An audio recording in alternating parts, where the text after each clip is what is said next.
All right. So, all right, today's topic is all about how to increase engagement through social media marketing. And Deborah, I know you wanted to get into email marketing as well. Was that more interesting to you than social media, or are they both of interest? They're both of interest. Okay, I might have email marketing come next week because there's too much to cover today in social media marketing. Okay. So I want to just repeat again that, you know, if you have a small following, like 100 people, you know, under 1,000 people on any social media account is not enough of an audience to really gauge anything. You need to build your audience so that you can actually see what kind of engagement you're getting. And as you know, Facebook is difficult to get engagement anymore because they want you to pay to play.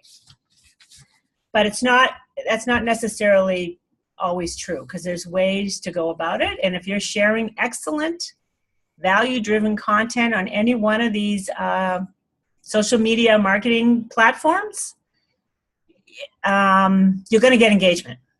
So you have to know your audience. You've got to know really value-driven content that you can share. And we're going to talk about what they could be today. And other ways to share other people's content. And I've noticed, like, when I share I have a great piece of content, you know, there's a lot of great content coming through Facebook and social media that you just want to share. And they've already got tons of shares. You know, people are loving it, engaging it, and you can see that it's already got tons of shares. And when you share that, I notice it boosts visibility in my social media accounts. So when you're still just starting to grow your social media and something really fantastic comes across your, you know, personal account or whatever, share it on your page and make a comment about it and engage people in questions and thoughts. And, you know, asking a question is always a great thing. So I want to talk about 6 types of content that you can experiment with in your social media efforts. Now, just so you know, I use Buffer, and I did find some. If you go to buffer.com or Google blog on Buffer, I just searched on increasing engagement, and they have tons of great blogs on great engagement. So I'm just kind of going with them because they have tons of data. Hootsuite's another service that does this. Buffer.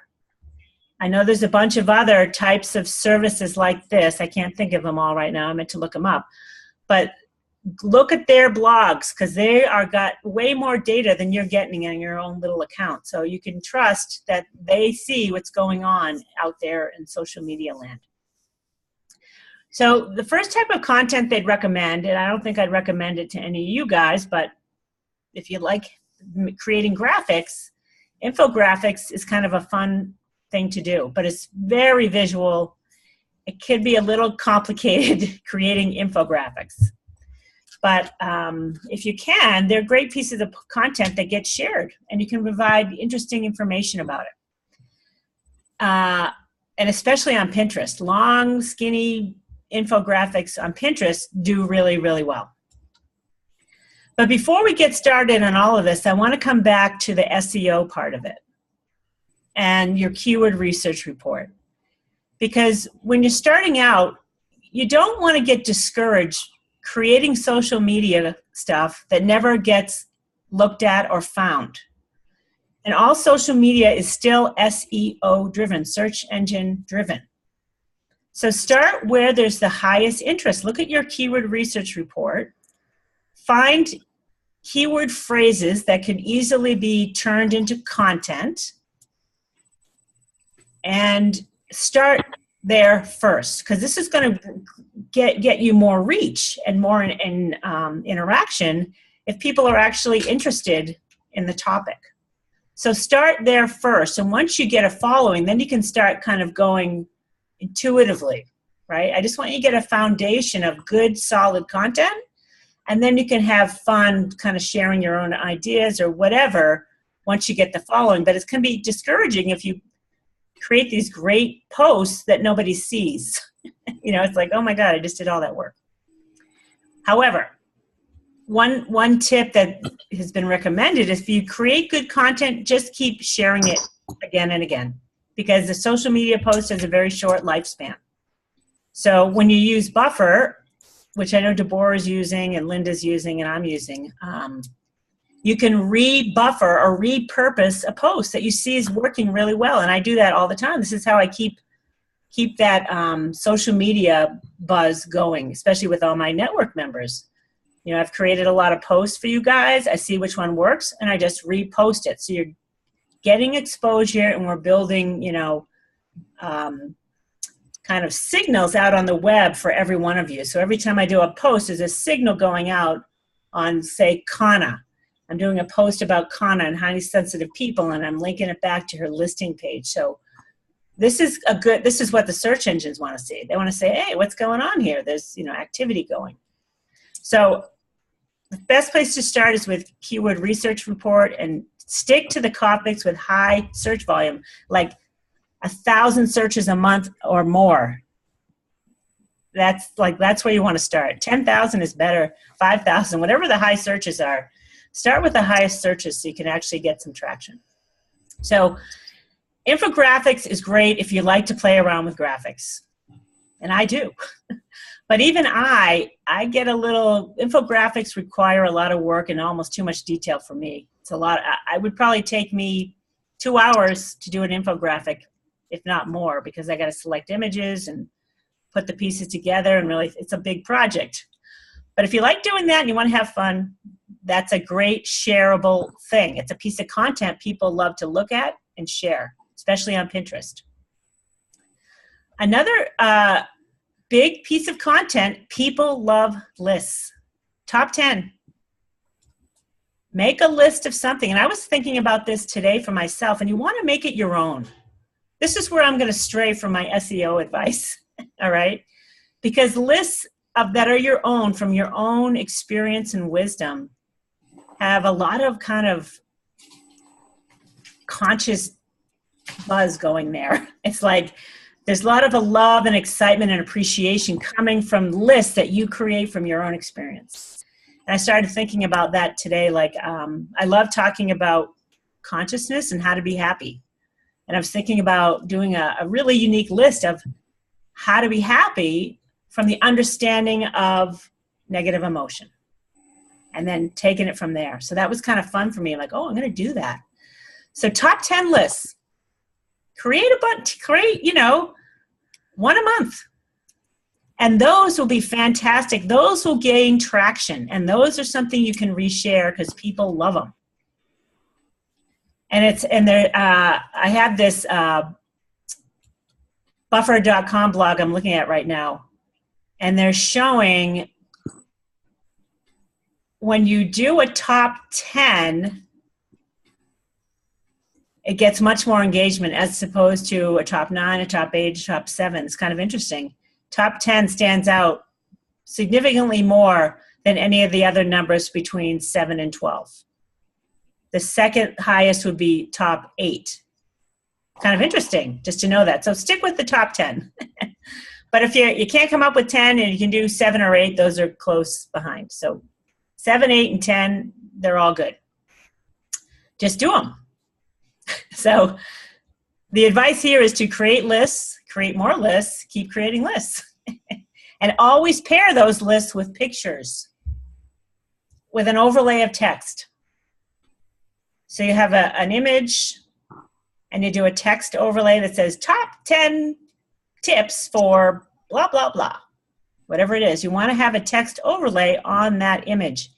Same with if you did video lists. I highly encourage you to do videos of the same lists. And the title of your list will be the top 10 whatever on the video. So they're saying 30% of all blog posts are lists because they're so popular, easily to consume, skimmable, which is, you know, you have bullets. If people can just skim bullets, that's what they want to see. They want to consume things quickly. And while we're on the topic of blogs, I just came across another interesting fact or data point that Marie brought up with me yesterday is, what's the ideal length of a blog? And it used to be 1,500, now it's 1,600 words. Is the ideal length of a blog. It takes about 7 minutes to read. And anytime you can break up a blog with images and bullet points, you want to do that because people want to skim. Okay, lists. Fantastic thing to do. Yes, Deborah. If you're doing a list, you're saying that for a video list, have the overlay as well. You're doing the video and have the list, the text overlay during the video. Is that what I'm hearing? No, but you can do it with Screencast-O-Matic. You can do it with an overlay. So just add the text to it after you create the video. Yes. Okay. Okay. If you don't have the ability to edit video and you know how to create an image that you can do a text overlay on, if you guys use Canva or whatever, you can create a custom thumbnail for that video, which I do for all my videos. If you go into my YouTube account, I typically create a custom image with a text overlay that would say top 10 tips for being happy. And then I'd have a fun picture that's really kind of, I try to choose pictures that have a similar feel because I want to brand myself in a particular way. That will tend to get more views as well if you have that image overlay with the title of the video. Okay. Okay? Thank you. All right. And while we're on the subject of videos, videos are huge. And marketers are going more and more and more to video because video is like the most consumed content on the web. And and the length of video is important to know. On YouTube, 1 to 3 minutes tops is the most consumed video. On Facebook, let me look at my stats. Facebook was 1 minute and 30 seconds on Facebook. And Facebook has 100 million hours of video is viewed every single day. Eeks! That's huge, okay? So keep your Facebook videos to 1.5 minutes, and Twitter is 2 minutes and 20 seconds. But you know what? Do a 2-minute video and put them everywhere, and you're good. You're covered. Your bases are covered if you have a 2-minute video, no more than 3 minutes. Especially for this is just really for brand awareness and helping people get to know you. So video is like one of the top ways to get engagement and getting people to know you. All right, another piece of content that you can share are case studies and success stories. People love stories. Marie, I grabbed a video that Marie did. She didn't know I saw it. It was a beautiful story. I'm like, and I haven't shared it yet, but I'm going to because it's so powerful. But if you go to the homepage of the Mind, Body, Spirit Network and you scroll down to our blogs, recent posts, you'll see a video of Marie. What was the title? What do you call God? Awesome goodness. Awesome goodness. So I loved that she called God awesome goodness. And then you'll want to hear the story that she told. It was really awesome. And that's what I'm talking about. That's a story. That's a great example of a story. You're going to want to go look at it because it's beautiful. So this is the type of content that gets highly consumed and shared. And it can show your, you want to show people's success, and you want to share your own success, and you want to share your own kind of struggles. That's kind of what John Block was talking about. What got you to where you are so that people can relate to you? And there's a big shift I noticed when I worked with John in a workshop, and a big shift I noticed with our speaker last week. And I don't want to mention her name because I just want to tell you what I noticed, is that I've been to a workshop with our speaker last week when she was just kind of teaching, but she wasn't imparting her own wisdom to it. And I felt empty. Same with when people got up to discuss their stories that they would tell in a signature talk. They didn't really share it fully. And when people start to share themselves fully and genuinely, then you connect. And that's what happened for me last week with our speaker. She started to share her own wisdom and knowingness and experience, and it totally shifted the relationship for me. So that's, we all have stuff we can share that'll shift relationships. And those alone are enough to gain trust and people wanting to get to know you. But you got to remember, if you had a kind of a sad story, you got to turn it around. Right? You got to turn it around and invite people in to work with you, because that's what you're there to do. You know, John made a good point in his workshop. He's like, you don't want to go up to tell your story and then have people in the audience coming to help you. You know, you're there to be the leader, not the victim, so to speak. The 8 avenues of social media that I use for recording, Rita, like, I'm not quite sure what you mean. Do you want to unmute yourself here and ask me? I'll unmute you. Yes.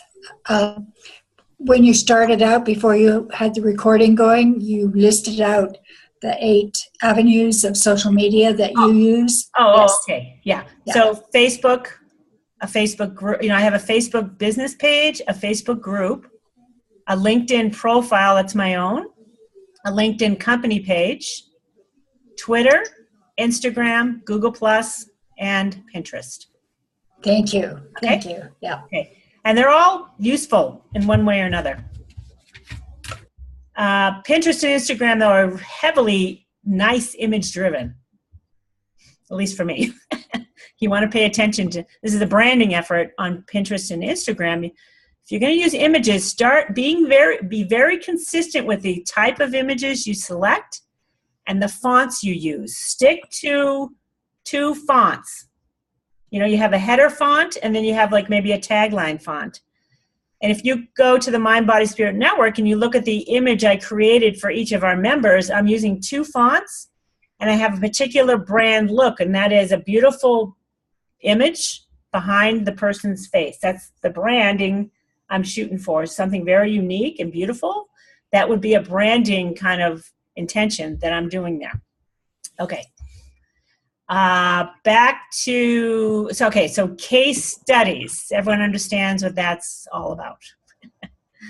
And stories. They don't have to be a case study, just a personal story. And I think if you go and look at Marie's video, you're going to see what I mean. And I'll share a link to that specifically in just a second so that you don't have to try and find it. But you can't watch it now. You got to watch it later.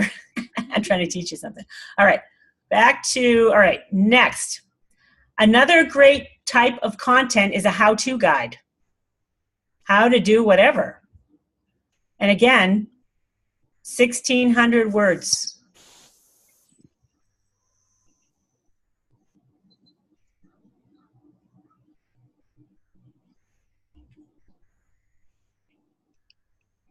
Okay.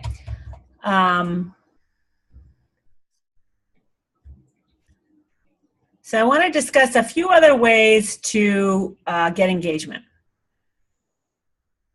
This is from another resource I'm getting. Hashtags. I found something interesting about hashtags.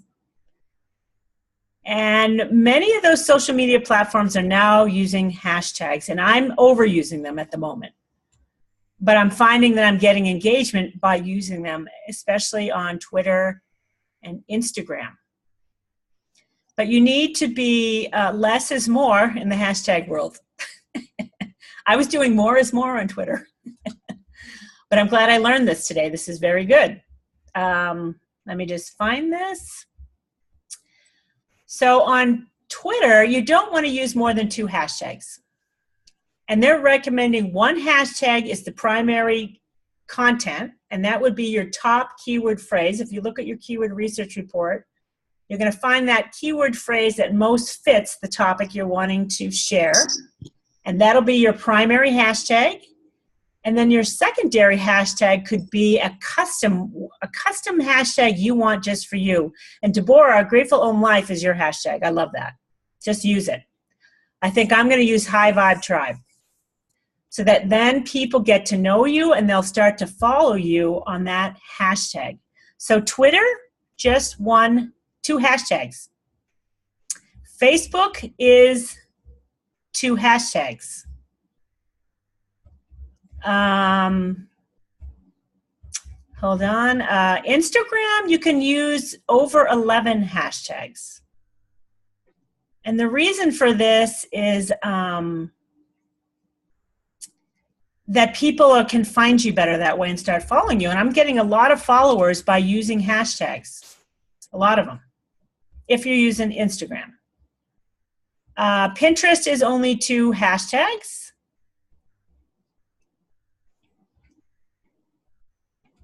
And you definitely want them to be memorable, unique, and relevant. And usually 2 words. You don't want them to be too long, even though, Deborah, yours, Grateful Ohm Life, it's memorable, though. It's okay, because that's your brand. And High Vibe Tribe is fun and memorable, and it's relevant.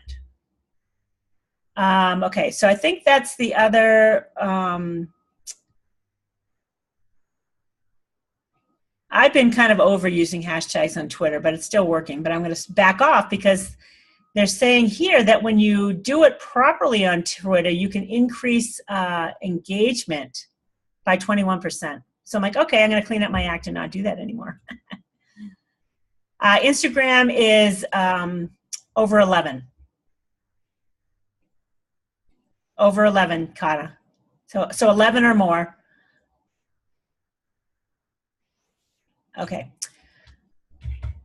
We've got 5 minutes. Let me just view here what was pretty interesting. I'm coming back to this topic because this blog is saying that when you reshare content on social media, you can get, this is what this guy's saying, 31.5 times more click-throughs when you share content on social media more than once. That's 3,200% increase in engagement. So create great content. Get a signature kind of way going about you. And Deborah has a good example. She'll create quotes with beautiful images. And create, decide you're going to create, 1 a week, 1 a month, whatever, and get a whole bank of stuff ready to go that you're just going to reshare. And that's what I'm doing with our network members. I've created 12 social media images for all our members.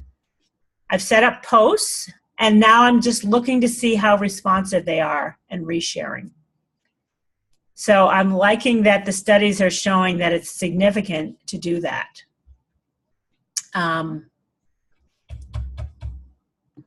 Did they give any kind of numbers on when you're resharing other people's content to your page? No, but I've noticed in Buffer that if I share other people's content that already has a great following, I'm getting a lot of likes, comments, kind of reshares. Okay, because I was wanting to I was having trouble because I don't know the legal ramifications of sharing something, for the Chopra Center, I would feel comfortable sharing something for that. But let's say Mind Valley, where I don't have really any kind of connection, is it, I want to stand in integrity. Yeah. They want you, everybody wants you to share their content. Okay. But you want to share content that's in alignment with your brand and relevant to who you are and what you're trying to do. And it could be simply a beautiful video. There's so many beautiful videos about love and caring and, going on the web, that those alone are great resharing opportunities. Okay. So everybody wants you to share their stuff, so don't feel bad about using it. Okay, even if it's on my Grateful Own page. Yeah. And that doesn't really do anything to dilute my brand if I'm using somebody else's stuff. No, because you're providing value. Okay. You want to be discerning about what you're sharing, consume it yourself, and then make a comment about why are you sharing it. Okay. To engage them, you're like, oh my God, this totally moved me, or whatever. It could be as simple as that, like, holy moly, you got to watch this. Okay. It's beautiful, right? So when you share, you definitely want to add value by putting in your own 2 cents and why it matters, so that people can get to know you, and you're sharing really good stuff. And if it's just funny, like I share funny stuff, I'm like, oh my God, this is too funny. You got to watch, whatever it is. Show, if you have a sense of humor, which Deborah, I know you don't, that might not be appropriate for you. But, sharing funny stuff. And I notice when you look at your analytics, it gets a lot of, even though it's not yours, your logo, your little profile image is going up there, showing that it's coming from you. So take advantage of that, right? But make sure it's really good stuff. And if the Chopra Center has really good stuff you want to share, then do it. And then say, I'm a Chopra Center, certified, blah, blah, whatever, if you want. Say, this is great content. Okay. Or don't even, on occasion, you'll plug yourself. You don't have to do it every time. Okay. All right. Perfect. So social media is really about building your brand. And this is where personal branding exercise comes in, because you want to pay attention to what you're sharing is in alignment with who you are. And if you go through this branding exercises, you could go back, you look at your kind of profile that you would come out with during this branding course, and you'd go back and say, is this in alignment with who I am? Yes or no? And you want to make sure it doesn't always have to be, though. If it's just plain fun, then yes. You want to entertain, you want to teach, and you want to get people to know, love, and trust you. That's the whole purpose of it.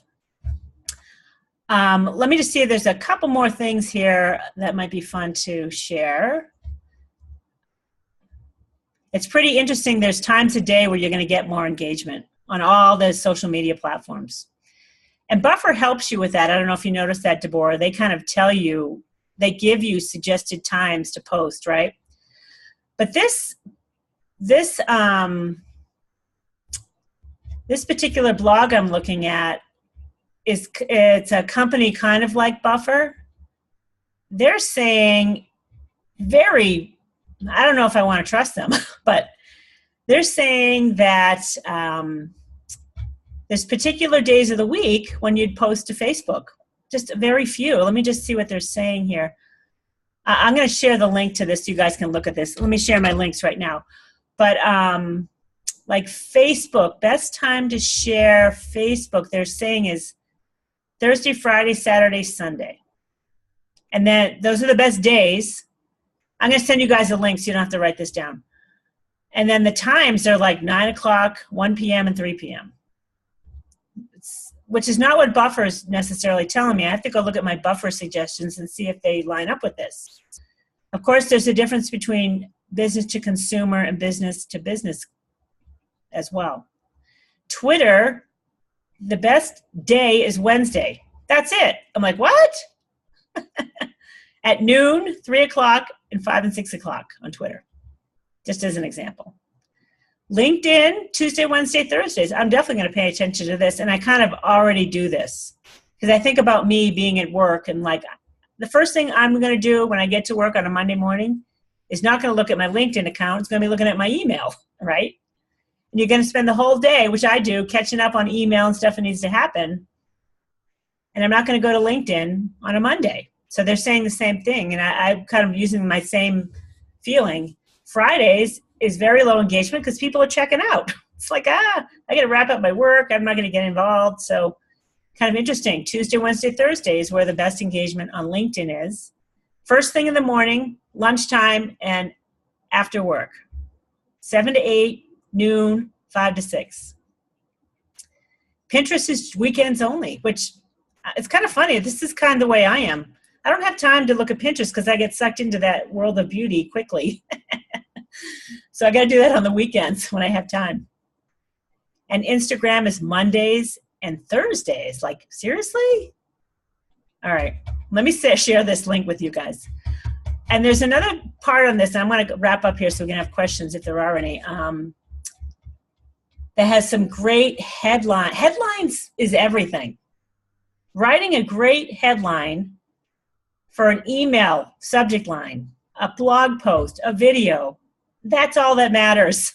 You got to get people in that first second. You got to grab their attention. So there is, let me just share this link already. I want you guys to go to this blog post when we're done, and all this information I'm sharing right now is on it. And then I'm going to share the Buffer one with you too as well, because this is a good one. But Buffer did have some how-to titles are huge in social media. You got to work with titles that work. And this link I'm going to share with you from Buffer, I think that first one, the first link has all these examples of titles. How to write a title. Let me just peek at this real quick. Anyway, there's a lot to look at this, so I'm not going to waste time here with you guys. One other thing that is good to do, and Deborah, you brought up the Chopra Institute, is to tag people in a post. Or tag people, call people out. And you can easily find, Chopra Center's Twitter handle. And you can kind of call them out if you're going to use them in a blog post. And when they see that, they might come and share your content. When you're sharing them, there's an opportunity for them to share you. So does everyone understand how to kind of call people out? You can do it on Facebook. Call people out when you're sharing something that they've given, and then that's the ability to get more exposure and engagement. So those two blogs has a lot of great information for you guys to read through, and I'm going to read through them again. It was great to find those. Does anyone have questions at all? Or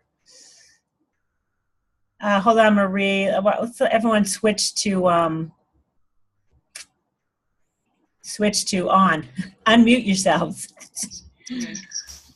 I had written one down. Is can we use quotes as long as we give credit to the authors? Oh, I did see that. Yeah, you can always, quotes I think are open game. Yes, and you do want to give credit to the authors, but if you can come up with a real beautiful quote of your own, hello, that's something as well. I'm trying to I want to connect to the consciousness of beautiful quotes, and I want to say something beautiful in a quote. So I got to sit down and write, If you can come up with your own from your own wisdom, that can go, viral, why not? Any other questions? No? Okay. I think next week we'll talk about engagement in email marketing, and how's that sound? Perfect. More engagement there. All right. Great to see everybody. Cheryl, have a great time on the ever student. Yes, thank you. I'm driving down. It's towards San Diego, so I'll be spending a few days down there, and maybe get to the beach. That would be nice, just to see a sunset. Wouldn't that be pretty to see a sunset on the beach? Oh yeah. And San Diego sunsets are the most beautiful. Yes. I would stop whatever I'm doing in San Diego and go to the beach to see the sunset. Nice. All right. Thank you. All right. So I'm going to start.